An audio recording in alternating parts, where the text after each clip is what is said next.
ఇవాళ మనము ఇంట్లో పండించిన పసుపుని ఎలా పౌడర్ చేసుకోవాలో చూద్దాం. నమస్తే, నేను మాధవి, మధు గార్డెనింగ్.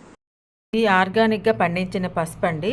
అసలు ఇది తీసేటప్పుడు కూడా వీడియో చేద్దాం అనుకున్నాను, కానీ నాకు అసలు కుదరలేదు. ఇది తీసుకొని కడిగి ఒక 4 days అలా పక్కన పెట్టుకోవాలి. ఇది చూసారండి, ఇది మెయిన్ దుంప అనమాట. దీన్ని చెక్కు తీసుకొని పచ్చి పసుపు కింద వాడతారు. ఇది దాని చుట్టూ వచ్చే దుంపలు అనమాట. ఇది ఉడికించి వాడతారు. ఇది మెయిన్ దుంప కదండి, ఇది మనం పచ్చిపసుపు కింద వాడుకుంటాం కదా. ఇది ఇట్లా చెక్కు తీసుకొని ముక్కలుగా కట్ చేసుకుని ఎండబెట్టుకొని పచ్చిపసుపు కింద వాడుకోవాలి. మామూలుగా కూరల్లో వాడుకునేది అయితే మాత్రం ఉడకబెట్టుకొని చిన్న చిన్న ముక్కలుగా కట్ చేసుకొని ఎండబెట్టుకొని పొడి చేసుకొని కూరల్లోకి వాడుకోవాలి. ఇవి చెక్కు తీయని అవసరం లేదు. పసుపు తయారు చేసుకునేటప్పుడు వాటిని ఉడకబెట్టి ఎండబెట్టుకుని పొడి చేసుకొని వాడుకోవాలి. ఇలా ఒక పెద్ద గిన్నెలో నీళ్లు తీసుకొని ఈ పసుపు కొమ్ములని ఒక 30 నిమిషాల పాటు ఉడికించుకోవాలి.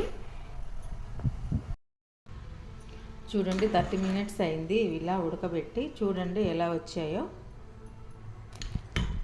ఇలా ఉడికిన వాటిని మనము చల్లటి నీళ్ళు తీసుకొని దాంట్లో వేసుకోవాలి. ఎందుకంటే ఇంకా ఎక్కువగా ఉడికిపోతాయి అందులోనే ఉంచేస్తే.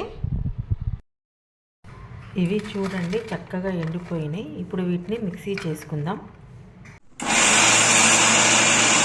ఇలా మెత్తగా మిక్సీ పట్టుకున్న తర్వాత ఒక పల్చటి క్లాత్లో వేసుకొని జల్లించుకోవాలి.